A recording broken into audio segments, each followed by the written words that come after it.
C'est en l'espace de 48 heures que le Niger, le Burkina Faso et le Mali ont annoncé leur retrait de l'Organisation internationale de la francophonie. Ces trois pays dirigés par des militaires ont été suspendus non seulement de l'Organisation internationale de la francophonie, mais aussi de plusieurs autres organisations internationales. Sur les antennes de la RTNC, l'ambassadeur de la France en RDC est plutôt revenu sur leur suspension. Je crois que ces pays étaient actuellement suspendus de l'Organisation internationale de la francophonie en raison des coups d'État qui ont eu lieu dans ces pays, de la même manière qu'ils étaient suspendus de la CEDEAO.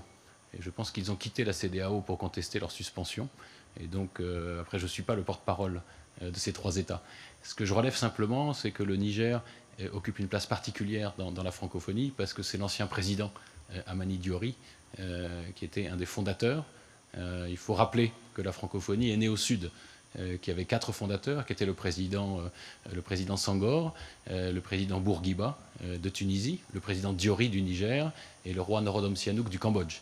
Donc c'est une initiative qui est née au Sud, à laquelle nous avons ensuite été invités à nous associer.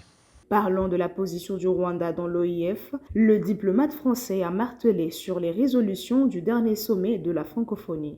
Ce qui est important en termes de solidarité, comme l'a dit mon collègue suisse, c'est l'expression très claire de l'intégralité des membres de l'Organisation internationale de la francophonie à l'occasion du dernier sommet, le sommet de Villers-Cotterêts, qui a adopté le 5 octobre 2024 une série de résolutions relatives à la situation en RDC.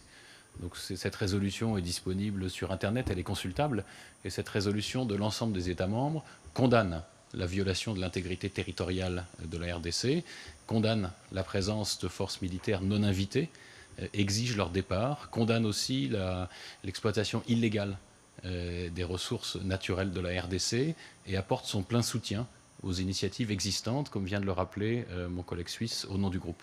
Notez que l'Organisation internationale de la francophonie a été créée le 20 mars 1970 à Niamey avec comme mission de promouvoir la langue française, la diversité culturelle, la paix, la démocratie et le droit de l'homme.